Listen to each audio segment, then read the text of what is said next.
ശരിക്കും പറഞ്ഞാൽ home meeting RCM വിജയിക്കണമെങ്കിൽ ബേസിക് സ്റ്റെപ്പാണ് ഹോം വിസിറ്റ് അല്ലെങ്കിൽ ഹോം മീറ്റിംഗ്. അത് എങ്ങനെ നടത്താമെന്ന് ശരിക്കും പറഞ്ഞാൽ ഞങ്ങൾ പഠിച്ചത് ഈ പറവൂരിൻ്റെ ഈ മണ്ണിൽ നിന്നാണ്. കാരണം അന്ന് മുത്ത് സാറ് പറഞ്ഞ പോലെ എടപ്പള്ളിയിൽ ഒരു വാടക വീട്ടില് ഞാൻ അമൃത വിദ്യാലയത്തിൽ അധ്യാപികയായിരുന്നു.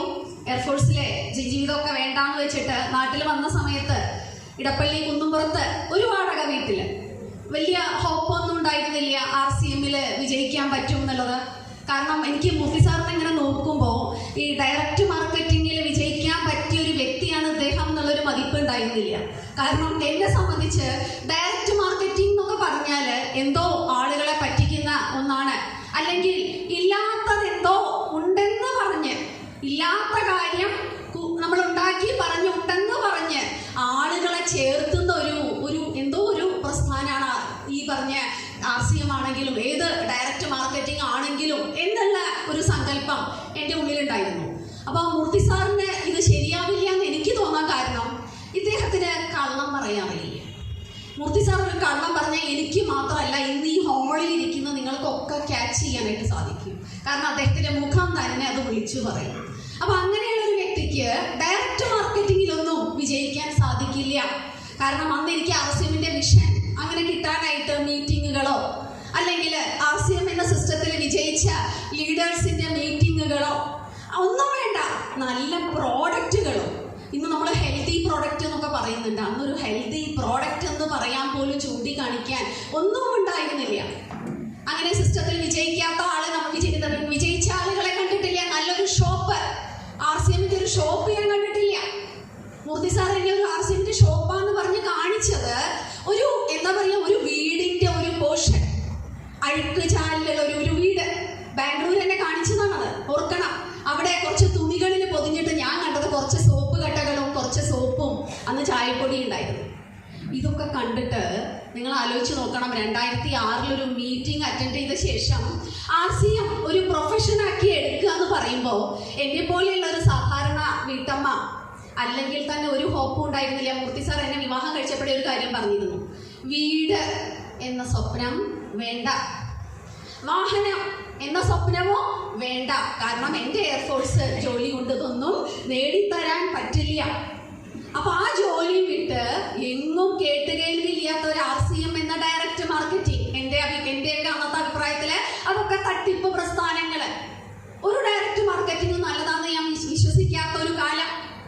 അപ്പൊ അതിനൊരു പ്രൊഫഷനാക്കി ഇദ്ദേഹം എടുക്കുക എന്ന് പറയുമ്പോൾ ഒന്ന് ആലോചിച്ച് നോക്കുക. ഞങ്ങളുടെ പേരൻസ്, അതുപോലെ മൂർത്തി സാറിന്റെ പേരൻസും അദ്ദേഹത്തിന്റെ വെൽവിഷേഴ്സ്, അദ്ദേഹത്തിന്റെ സിസ്റ്റേഴ്സ് ഒക്കെ ഒരുപാട് വിഷമിച്ചു പോയിട്ടുണ്ട്. എൻ്റെ അമ്മ പറഞ്ഞു ആ TCG ശരിക്കും പറഞ്ഞാൽ ഇദ്ദേഹത്തിന് കൈവിഷം കൊടുത്തതാണ്. അമ്മ എന്നെ പിടിച്ച് ജോത്സ്യന്റെ അടുത്തൊക്കെ കൊണ്ടുപോയിട്ടുണ്ട് നോക്കാനായിട്ട്, അതൊക്കെ സത്യമാണോ, കൈവിഷം കൊടുത്തിട്ടുണ്ടോ എന്നൊക്കെ അറിയാനായിട്ട് അന്ന് ജോത്സ്യന്റെ അടുത്തും പോയിട്ടുണ്ട്. നിങ്ങൾ നോക്കൂ, നിസ്സഹായതയുടെ അങ്ങേ അറ്റം എത്തുമ്പോഴാണ് നമ്മളൊക്കെ ജോത്സ്യനെയൊക്കെ കാണാനായിട്ട്, അതോ എൻ്റെയൊക്കെ ജീവിതത്തിൽ ഞാൻ ആദ്യമായിട്ടാണ് അങ്ങനെ ജോത്സ്യനെ കാണാനൊക്കെ ആയിട്ട് പോയത്. അതിലൊന്നും നമുക്ക് സൊല്യൂഷൻ ഉണ്ടായില്ല. എന്ത് പറയാനാണ് അവരൊക്കെ. അതുപോലെ നമ്മുടെ ഫാമിലിയിൽ ഒരുപാട് പേര് ഞാൻ നിർബന്ധിച്ചിട്ടുണ്ട് മൂർത്തി സാറിനെ ഒന്ന് പറഞ്ഞ് നേരെയാക്കാൻ, ഈ ഒരു പ്രൊഫഷനിൽ നിന്ന് മാറി ചിന്തിക്കാൻ. അദ്ദേഹം വിചാരിച്ച HAL പോലെയുള്ള വിമാന കമ്പനികളുണ്ട് ബാംഗ്ലൂരില്, അവിടെയൊക്കെ നല്ല ജോലി കിട്ടും, എനിക്ക് എയർഫോഴ്സ് സ്കൂളിൽ ജോലിയുണ്ട്, അതുപോലെ. അപ്പൊ അങ്ങനെയൊക്കെ പറഞ്ഞ് അദ്ദേഹത്തിന് കൗൺസിലിംഗ് കൊടുക്കാനായിട്ട് ഒരുപാട് പേരെ ഞാൻ നിയോഗിച്ചിരുന്നു. പക്ഷേ ഒക്കെ എന്താ പറയാ, വെള്ളത്തിൽ വരവരച്ച പോലെ ഒരു ശക്തിക്കും മൂർത്തി സാറിന്റെ തീരുമാനത്തിനെ അദ്ദേഹത്തിന്റെ വഴിയിലേക്ക് വിടുകയല്ലാതെ അതിങ്ങോട്ട് മാറ്റാനോ ഒന്നും ഒരാൾക്കും സാധിച്ചില്ല എന്നുള്ളതാണ് യാഥാർത്ഥ്യം. പക്ഷേ 2008 എനിക്കും ഒരു ഭാഗ്യം ഉണ്ടായി. RCM ഒരു മീറ്റിംഗ് കോഴിക്കോട് വെച്ചിട്ട്, അന്ന് നമ്മുടെ ഡയമണ്ട് ആയിരിക്കുന്ന ശ്രീ സുരേന്ദ്ര ഭട്ട് സാർ, അദ്ദേഹം എമറാൾഡ് ലീഡറായിരുന്നു. അദ്ദേഹത്തിന്റെ ഒരു ക്ലാസ്, അതിൽ 1-2 പോയിന്റ്സ് ശരിക്കും പറഞ്ഞാൽ എനിക്ക് ഒരുപാട് സ്ട്രൈക്ക് ചെയ്തു. അതിൽ അദ്ദേഹം പറഞ്ഞ ഫസ്റ്റ് പോയിന്റ് ആണ്, RCM പ്രൊഡക്റ്റുകൾ അന്ന് വിരലിൽ എണ്ണാവുന്നതാണെങ്കിൽ കൂടി അദ്ദേഹം പറഞ്ഞൊരു കാര്യമുണ്ട്, യൂസ് ആൻഡ് പ്രൊമോട്ട്. 100% യൂസ് ചെയ്തിട്ട് നിങ്ങൾക്ക് ഇഷ്ടപ്പെട്ടെങ്കിൽ എന്ത് ചെയ്യാം, പ്രൊമോട്ട് ചെയ്യാം. അങ്ങനെ ഒരു കമ്പനി പറയുന്നതായിട്ട് ഞാൻ എൻ്റെ ജീവിതത്തിൽ അതുവരെ കേട്ടിട്ടില്ല. നമ്മൾ കേൾക്കുന്നത് എപ്പോഴും പ്രൊമോട്ട്. പക്ഷേ എത്രയോ 100% സിൻസിയർ ആയിട്ടുള്ള ഒരു കമ്പനിയിലാണ് മൂർത്തി സാർ അസോസിയേറ്റ് ചെയ്തിരിക്കുന്നത് എന്ന് അറിഞ്ഞപ്പോൾ ആ ദിവസം അറിഞ്ഞപ്പോൾ എനിക്ക് ഒരുപാട് മതിപ്പ് തോന്നി. അദ്ദേഹം എടുത്ത തീരുമാനം തന്നെയാണ് ഏറ്റവും ശരി എന്നുള്ളതും മനസ്സിലായി. കാരണം ഞാൻ അധ്യാപികയായിരുന്നു, MSc B.Ed ഒക്കെ ഉണ്ട്. ഞാൻ വിചാരിച്ചത് ഞാൻ നേടിയ അറിവാണ് ഏറ്റവും വലിയ അറിവ്. പക്ഷെ ആ ഒരു മീറ്റിംഗ് ശരിക്കും പറഞ്ഞ അറിവിനേക്കാൾ ഉപരി എനിക്ക് കിട്ടിയത് തിരിച്ചറിവായിരുന്നു. ഞാൻ അതുവരെ ഉപയോഗിച്ചിരുന്ന പേസ്റ്റ് ആവട്ടെ, പൗഡർ ആവട്ടെ, എന്തുമായിക്കോട്ടെ, എല്ലാം പരസ്യങ്ങൾ കണ്ട് മൾട്ടിനാഷണൽ കമ്പനിയുടെ പ്രോഡക്റ്റുകളാണ് ഞാൻ യൂസ് ചെയ്തത് എന്നുള്ള ആ ഒരു സാമാന്യ ബോധം ഒരു വീട്ടമ്മയ്ക്ക് വേണ്ടത് ശരിക്കും വേണ്ട ഈ സാമാന്യ ബോധമാണ്. ആ സാമാന്യ ബോധം ശരിക്കും പറഞ്ഞ അന്ന് എനിക്ക് ക്ലാസ് തന്ന ശ്രീ സുരേന്ദ്ര ഭട്ട് സാർ, അദ്ദേഹം തന്ന ക്ലാസ്സിലാണ് എനിക്കത് മനസ്സിലാവുന്നത്. എന്നെ പോലെയുള്ള വീട്ടമ്മമാരൊക്കെ പരസ്യങ്ങളുടെ പുറകെ പോവുമായിരുന്നു. ഞാനൊക്കെ ശരിക്കും പറഞ്ഞ നടി ശ്രീദേവിയുടെ കടുത്ത ആരാധികയായിരുന്നു. ഇന്ത്യക്കാ യുഗത്തില് ശ്രീദേവി ആയിരുന്നു ഭയങ്കര. അവിടെ ബാബു സാറൊക്കെ ചിരിക്കണു. നടി ശ്രീദേവി അവരുടെ പരസ്യം കണ്ടു കഴിഞ്ഞാൽ അവരുപയോഗിക്കുന്ന സോപ്പ് ലെക്സ് ആണെങ്കിൽ ഞാനും വാങ്ങും. എന്നെ കൊണ്ട് വാങ്ങിക്കാൻ പറ്റുന്നതാണെങ്കിൽ അത് ഞാൻ വാങ്ങും. അവരുപയോഗിക്കുന്ന ഷാമ്പു, അവരുപയോഗിക്കുന്ന പൗഡർ, എന്തുമാവട്ടെ ശ്രീദേവി അല്ലേ. അങ്ങനെ പരസ്യങ്ങളുടെ, അതുപോലെ മോൻ ചെറുതായിരുന്നപ്പോ സച്ചിൻ പറയുന്ന ഒരു പരസ്യം, boost is the secret of my energy, അത് വിശ്വസിച്ചിട്ട് അവന് ചെറുപ്പത്തിലെ ബൂസ്റ്റ് ഒക്കെ കൊടുക്കുക എന്ന് പറഞ്ഞാൽ ശരിക്കും പറഞ്ഞാൽ നമ്മൾ മലയാളികൾ അല്ലെങ്കിൽ നമ്മൾ ഇന്ത്യക്കാരൊക്കെ ഒരു മൂഢ സ്വർഗത്തിലാണെന്ന് ഞാൻ പറയാം. പരസ്യങ്ങൾ കേട്ട് അതില് നായകൻ അല്ലെങ്കിൽ നായിക പറയുന്നത് കേട്ടിട്ട് അപ്പാടെ 100% വിശ്വസിച്ചിട്ട് നമ്മൾ ആ പ്രോഡക്റ്റുകൾ വാങ്ങുക. പക്ഷെ നമ്മൾ അതുവരെ ചിന്തിക്കുന്നില്ല യഥാർത്ഥത്തിൽ അതാണോ അവരുടെ രഹസ്യം. അത് പറഞ്ഞു തരാനായിട്ട് നമുക്കാരും ഉണ്ടായിരുന്നില്ല. അങ്ങനെ ആ 2008 പ്രോഗ്രാം ശരിക്കും പറഞ്ഞാൽ എന്നെ സംബന്ധിച്ച് ഐ ഓപ്പണർ ആയിട്ടുള്ള ഒരു പ്രോഗ്രാം തന്നെയായിരുന്നു. അന്ന് ഞാനും തീരുമാനം എടുത്തു, മൂർത്തി സാറിനോട് കൂടെ നിൽക്കുക. കൂടെ നിന്ന് ഹോം മീറ്റിങ്ങുകൾ, ഹോം വിസിറ്റിങ്ങുകൾ, മൂർത്തി സാറ് തന്നെ പോകുമ്പോൾ സ്വീകാര്യത കിട്ടില്ല. നമ്മൾ ഫാമിലി ആയിട്ട് പോകുമ്പോൾ നമുക്കുള്ള അക്സെപ്റ്റൻസ്, സ്വീകാര്യത കൂടും. RCM ഒരു സിംഗിൾ മാൻ ബിസിനസ് അല്ല, അതൊരു ഫാമിലി ബിസിനസ് ആണ് എന്ന യാഥാർത്ഥ്യം മനസ്സിലാക്കിയതോടുകൂടി 100% സപ്പോർട്ട് മൂർത്തി സാറിന് കൊടുക്കുകയും മറ്റുള്ളവരൊക്കെ വിമർശിക്കുമ്പോൾ ഒരുപാട് പേര് വിമർശിച്ചിട്ടുണ്ട്, ഒരുപാട് പേര് പിൻവലിച്ചിട്ടുണ്ട്. ഞങ്ങളൊരു സദസ്സിലേക്ക്, കല്യാണ വീട്ടിലേക്കോ അല്ലെങ്കിൽ എവിടെയെങ്കിലും ഞാനും മൂർത്തി സാറോ ചെല്ലുമ്പോൾ ആളുകൾ ഇങ്ങനെ മാറി നിൽക്കുകയായിരുന്നു. കെട്ടിയോളും വരുന്നുണ്ട്, ഇപ്പൊ പറയോ RCM മാറി ഇങ്ങോട്ട് നിൽക്കാം, മെമ്പർഷിപ്പിന്റെ കാര്യം പറയും. അങ്ങനെയൊക്കെ ഞങ്ങളെ മാറ്റി നിർത്തിയ സന്ദർഭങ്ങൾ ഉണ്ടായിട്ടുണ്ട്, കളിയാക്കിയ സന്ദർഭങ്ങളൊക്കെ ഉണ്ടായിട്ടുണ്ട്. പക്ഷേ വർഷങ്ങള് പിന്നിട്ട് ഇന്ന് ഈ ഒരു ഇതിൽ നിൽക്കുമ്പോൾ, സഫയർ എന്നുള്ള പദവിയിൽ നിൽക്കുമ്പോൾ ഒരുപാട് അഭിമാനമുണ്ട്, ഒരുപാട് സന്തോഷമുണ്ട്, ഒരുപാട് സംതൃപ്തി ഉണ്ട്.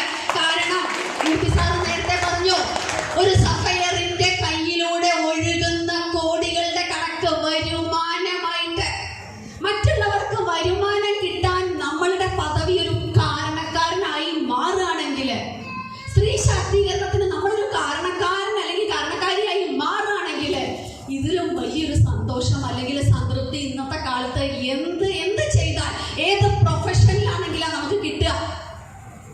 ആലോചിക്കണം, കുറേ ആലോചിക്കണം. RCM ഒരു പ്രൊഫഷനാക്കി എടുക്കുകയാണെങ്കിൽ നിങ്ങൾ ആലോചിക്കേണ്ടത് വരാൻ പോകുന്ന തലമുറകളെ കുറിച്ച് പോലും ആലോചിക്കുക. കാരണം നമ്മുടെ മഹാനായ TCG ഇന്ന് നമുക്ക് തരുന്ന പാഠങ്ങൾ, രാവിലെ 6:30 അദ്ദേഹത്തിന്റെ സെഷൻ ഉണ്ട്. ശരിക്കും പറഞ്ഞ വാല്യൂ എഡ്യൂക്കേഷൻ സിസ്റ്റം, മൂല്യാധിഷ്ഠിത വിദ്യാഭ്യാസം, എങ്ങനെ RCMയിലൂടെ ഒരു നല്ല വ്യക്തിയാവാം, നല്ല മനുഷ്യനാവാം എന്ന് അദ്ദേഹം പഠിപ്പിക്കുകയാണ്.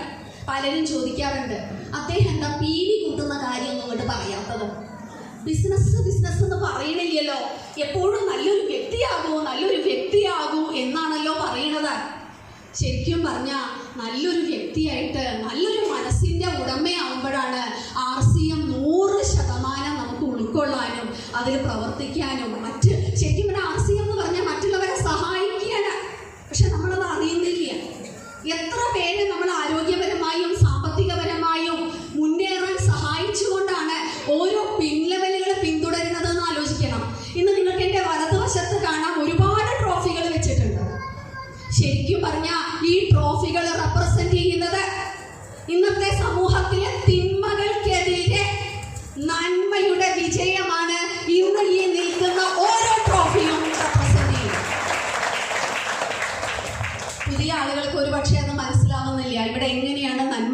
എന്താണ് തിന്മ അല്ലേ?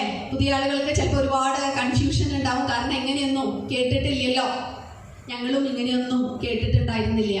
ഈ ഒരു സിസ്റ്റത്തിൽ വന്നു, കണ്ടിന്യൂസ് ആയിട്ട് മീറ്റിങ്ങുകൾ അറ്റൻഡ് ചെയ്തു. പിന്നീട് കമ്പനികൾ, ഞാൻ നേരത്തെ പറഞ്ഞ 30 പ്രൊഡക്റ്റുകളല്ല, ഇന്ന് നിങ്ങളെ കാത്ത് ഇങ്ങനെ നിരത്തി വെച്ച ഈ മേശപ്പുറമൊന്നും പോരാ, പ്രോഡക്റ്റുകൾ കൊണ്ട് നിറയും. ആ തരത്തില് പ്രോഡക്റ്റുകളായി ഒരു സൂപ്പർ മാർക്കറ്റിലേക്ക് വേണ്ട എല്ലാ പ്രോഡക്റ്റുകളും ഇന്ന് RCM തന്നുകൊണ്ട് അല്ലെ നിങ്ങളെ മാടി വിളിക്കുകയാണ്. അവിടെ ഒരു പാവം പിടിച്ചൊരു ആത്മാവ് TCG മാടി വിളിക്കുകയാണ്. ഒരുപാട് പേരെ കോടീശ്വരനാക്കാൻ, മനസ്സുകൊണ്ടും പുണ്യം ചെയ്ത് വലിയൊരു കോടീശ്വരനാകാൻ നമ്മൾ അവിടേക്ക് ഒന്ന് പോയിട്ട് വിസിറ്റ് ചെയ്യണം. ഭിൽവാരയില്, രാജസ്ഥാൻ എന്ന് പറയുമ്പോൾ തന്നെ പലരുടെ മനസ്സിലും മരുഭൂമിയാണ്. പക്ഷേ ആ മരുഭൂമിയിൽ കണ്ട ഒരു മരുപ്പച്ചയാണ് RCM. ഏക്കറുകളോളം കിടക്കുന്ന ആ സ്ഥലത്ത് അദ്ദേഹം നിർമ്മിച്ചിട്ടുള്ള പ്രൊഡക്ഷൻ പ്ലാന്റുകൾ കാണണം. പലരും ഇവിടുന്ന് പോകുമ്പോൾ ഞങ്ങളോട് കംപ്ലൈന്റ് പറയാറുണ്ട്, മാഡം 2-3 ദിവസം ഭിൽവാരയിൽ നിന്നിട്ട് കണ്ട് കൊതി തീരുന്നില്ല, അപ്പോഴേക്കും നമുക്ക് തിരിച്ചു പോരേണ്ടി വന്നു. ഫുള്ള് നടന്നിട്ടും കാണാൻ പറ്റുന്നില്ല, അത്രയേറെ പ്രൊഡക്ഷൻ യൂണിറ്റുകൾ. എന്തിന്? ക്വാളിറ്റി അഷുറൻസ് ലാബുകൾ. ഓരോ പ്രോഡക്റ്റിന്റെയും ക്വാളിറ്റി ഉറപ്പാക്കുന്ന ലാബുകൾ പോലും നമ്മളൊന്ന് ചുറ്റിക്കറങ്ങി കാണണം. അപ്പോഴാണ് മനസ്സിലാവുക RCM നമുക്ക് തരുന്ന ശക്തമായ കവചം. ശരിക്കും പറഞ്ഞാൽ ഇന്നെനിക്ക് ഉണ്ട് ആ കവചം, മൂർത്തി സാറിനുണ്ട്. ഇന്ന് നിങ്ങൾ കണ്ട 100% പ്രോഡക്റ്റുകൾ ഉപയോഗിക്കുന്ന ആളുകൾക്ക് പോലും അവരുടെ തലയ്ക്ക് മുകളിൽ ആ രക്ഷാ കവചം ഉണ്ട്. ഒരുപാട് പേരെ ഈ രക്ഷാ കവചത്തിലേക്ക് കൊണ്ടുവരണം. ശരിക്കും പറഞ്ഞാൽ ഇന്ന് ഞാൻ മൂർത്തി സാർ പറഞ്ഞ പോലെ ഞങ്ങൾ ഇങ്ങനെ വരേണ്ട ആവശ്യമൊന്നുമില്ല. പലരും ഞങ്ങളുടെ കഥകൾ പറയുന്നു, നമ്മളുടെ ജീവിത കഥകള്, സക്സസ് സ്റ്റോറി, ഇതൊക്കെ പറയുന്നു.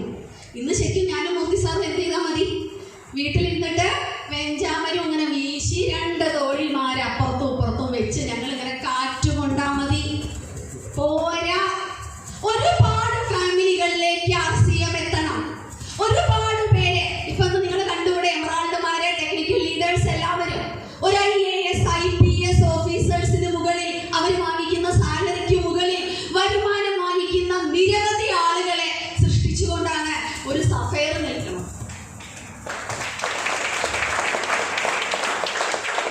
കേരളത്തിൽ എത്ര IAS ഓഫീസറിന്റെ വേക്കൻസി ഉണ്ട്? ഒരു കളക്ടറിന്റെ വേക്കൻസി അല്ലെ?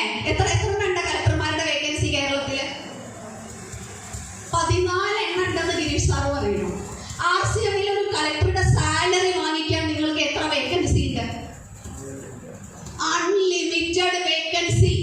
കഴിഞ്ഞ ദിവസം തിരുവനന്തപുരത്ത് കുറച്ച് കുട്ടികൾ സത്യാഗ്രഹം ചെയ്യുന്നത് കണ്ടപ്പോ, ശയന പ്രദക്ഷിണം ചെയ്യുന്നത് കണ്ടപ്പോ ഞാനും മൂർത്തി സാറിനോട് പറഞ്ഞു, നമുക്ക് അവരുടെയൊക്കെ ഒന്ന് കൈ പിടിച്ച് അവരോടൊന്ന് പറഞ്ഞാലോ, ഇതിലും നല്ലൊരു പ്രൊഫഷൻ അവർക്കും അവരുടെ തലമുറകളുടെ സുരക്ഷയ്ക്കും വേണ്ടി ഒരു ശുദ്ധാത്മാവ് ഒരുക്കിയിട്ടുള്ള ഒരു പ്രൊഫഷൻ അവിടെ ഉണ്ട്.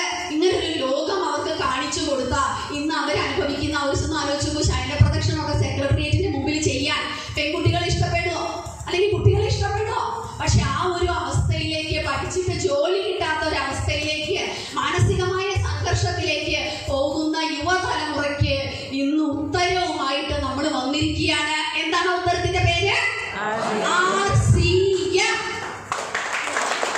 പലരും പറയും രക്ഷപ്പെടാൻ ചെറിയ മാർഗം, അതാണ് RCMന്റെ ഷോർട്ട് ഫോം. ഞാൻ പറയും രക്ഷപ്പെടാൻ ഇതിലും വലിയൊരു മാർഗം നിങ്ങളുടെ മുമ്പിൽ ഇനി ഇല്ല. അതുകൊണ്ട് തന്നെ എൻ്റെ മോൻ അവൻ MBBS ഒക്കെ കഴിഞ്ഞ മൂർത്തി സാർ പറഞ്ഞു, പ്രൈവറ്റ് മെഡിക്കൽ കോളേജ് കേരളത്തിലെ 3000 റാങ്ക്, എത്രയോ ലക്ഷം ആളുകൾ പരീക്ഷ എഴുതിയതിൽ അവന് 3000 റാങ്ക് ആയിട്ട് പോലും കേരളത്തിലെ പ്രൈവറ്റ് കോളേജിലാണ് അവന് MBBS കിട്ടിയത്. എയർഫോഴ്സിലെ ജോലിയായിരുന്നെങ്കിൽ മോനോട് പറഞ്ഞേനെ, മോനെ ഈ പണി ഞമ്മക്ക് വേണ്ട, നീ വല്ല എഞ്ചിനീയറിങ്ങിനും പൊക്കോ. പക്ഷെ അതിനുള്ള സാമ്പത്തിക സ്വാതന്ത്ര്യം RCM തന്നപ്പോ അതും കഴിഞ്ഞ് പഠിച്ച് മിടുക്കനായി ഡോക്ടറായിട്ട് പുറത്തോട്ട് വന്നപ്പോ ഞാൻ എന്താ എന്നോട് പറഞ്ഞത്? മൂർത്തി സാർ എന്താ എന്നോട് പറഞ്ഞെന്നറിയാം? മോനെ, ഡോക്ടർ പ്രൊഫഷൻ ഏറ്റവും നോബിൾ ആയിട്ടുള്ള ഒരു പ്രൊഫഷനാണ്, എനിക്കൊരു സംശയവുമില്ല. ഏറ്റവും നോബിൾ ആയിട്ടുള്ള ഒരു പ്രൊഫഷനാണ്. കാരണം ഒരു ഡോക്ടർ വിചാരിച്ച രോഗം ചികിത്സിച്ച് ഭേദമാക്കാൻ സാധിച്ചേക്കും. പക്ഷേ നമ്മൾ RCM ഫാമിലി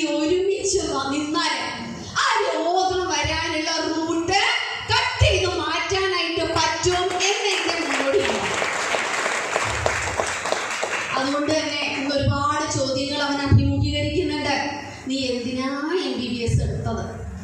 MD എടുക്കണം, വല്ല ഹോസ്പിറ്റലിൽ പോണോ, ക്ലിനിക്കിൽ പോണോ, ഒരുപാട് ചോദ്യങ്ങൾ അവനെ കാത്തിരിക്കുന്നുണ്ട്.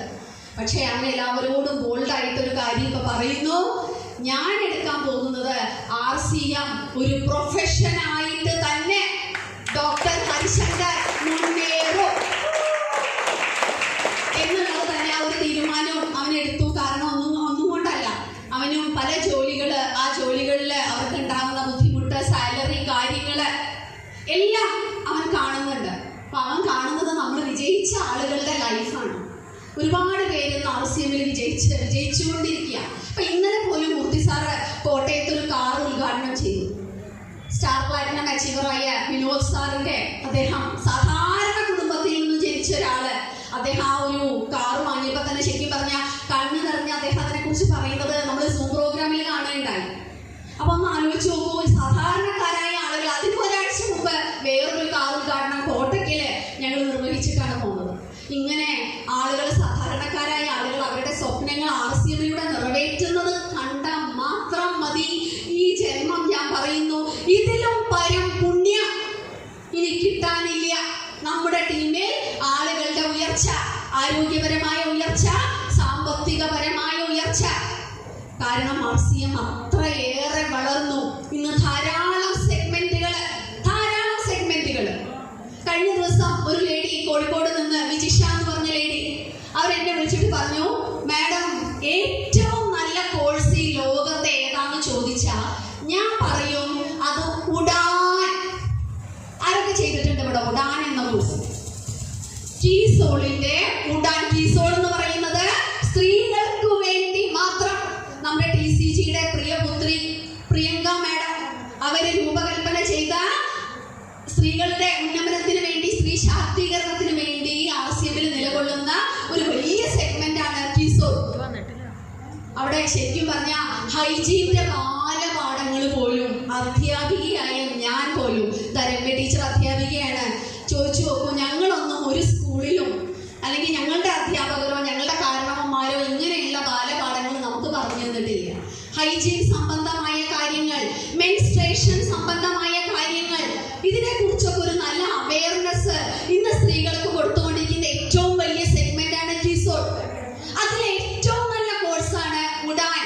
കാരണം ഓരോ കാര്യങ്ങൾ നമ്മൾ അറിയണമെങ്കിൽ ഇതുപോലെയുള്ള ക്ലാസ്സുകൾ നമ്മൾ അറ്റൻഡ് ചെയ്യണം, കോഴ്സുകൾ നമ്മൾ അറ്റൻഡ് ചെയ്യണം. ഉഡാൻ എന്നുള്ള ഒരു കോഴ്സ് അറ്റൻഡ് ചെയ്തപ്പോൾ കോഴിക്കോടുള്ള വിജിഷ മാഡം, അവരെ ഒരു സ്വകാര്യ കമ്പനിയിൽ ജോലി ചെയ്യുന്ന ലേഡിയായിരുന്നു. അവരെന്നോട് പറഞ്ഞത്, മാഡം RCMൽ ഒരു ചെറിയ സെഗ്മെന്റ് കീസോൾ, അതിലെ ഒരു കോഴ്സാണ് ഈ ഉഡാൻ 12 ദിവസത്തെ ഈ കോഴ്സ് എങ്കിൽ, ഇത്രയും മനോഹരമായ ഒരു കോഴ്സ് ഈ ചെറിയ സെഗ്മെന്റിന് ഉണ്ടെങ്കിൽ RCM എന്തായിരിക്കും എന്ന ഒരു വിഷൻ അത് അവർക്ക് കിട്ടിയപ്പോൾ തന്നെ അവരവരുടെ ഒരു പ്രൈവറ്റിലെ ജോലി അത് വേണ്ടാന്ന് വെച്ചിട്ട് RCM ഒരു പ്രൊഫഷൻ ആക്കി എടുക്കാനുള്ള തീരുമാനം എടുത്തു എന്ന് പറയാനാണ് അവർ അന്നത്തെ ദിവസം എന്നെ വിളിച്ചത്. അതുകൊണ്ട് ഇന്ന് ഒരുപാട് സ്ത്രീകൾ ഇവിടെ വന്നിട്ടുണ്ട്. കീസോൾ എന്ന സെഗ്മെന്റ്, അതിലെ ഉഡാൻ എങ്ങനെ ചെയ്യാമെന്ന് നിങ്ങൾ നിങ്ങളുടെ ലീഡേഴ്സിനോട് ബന്ധപ്പെട്ട ആ ഒരു കോഴ്സ് ചെയ്യണം തീർച്ചയായിട്ടും. കാരണം ഇതിലൂടെ നമുക്ക് കിട്ടുന്നത് അറിവുകൾ മാത്രമല്ല, ഒരുപാട് തിരിച്ചറിവുകൾ കൂടിയാണ്. അത് ഒരുപാട് കുട്ടികൾക്ക് ഗുണം ചെയ്യും, ഇനി വരുന്ന യുവതലമുറകൾക്ക് വരെ ഗുണം ചെയ്യും. കാരണം ശരിക്കും പറഞ്ഞാൽ ഏത് സാനിറ്ററി പാഡ് ഉപയോഗിക്കണം, എന്നെ പോലെയുള്ളവര്, ഇപ്പൊ നിങ്ങളെ പോലെയുള്ളവരൊക്കെ പരസ്യങ്ങൾ കണ്ടാണ് ഉപയോഗിച്ചിരുന്നതെങ്കിൽ ഈയിടെ മാതൃഭൂമി പത്രത്തിൽ വന്ന വാർത്ത നമ്മൾ ശ്രദ്ധിക്കേണ്ടതാണ്. സാനിറ്ററി, നേരത്തെ ഗിരീഷ് സാർ അതിന്റെ ആ ഒരു ഭാഗം കാണിച്ചിട്ട് കീസോൾ സെഗ്മെന്റ് കാണിച്ചപ്പോൾ സാർ അത് കൃത്യമായിട്ട് പറഞ്ഞു തന്നിരുന്നു. കാരണം സാനിറ്ററി പാഡുകളിൽ അടങ്ങിയിരിക്കുന്ന രാസവസ്തുക്കൾ, കെമിക്കൽസ്, യൂട്ടേറിയൻ ക്യാൻസർ, ഒവേറിയൻ ക്യാൻസർ, ഇതുപോലെയുള്ള മാരക രോഗങ്ങൾ വർദ്ധിക്കാൻ കാരണക്കാരാകുന്നു എന്ന പത്രവാർത്ത ഈയിടെ മാതൃഭൂമി പത്രത്തിൽ വന്നിട്ടുണ്ടായി. നിങ്ങൾ എത്ര പേരത് വായിച്ചു?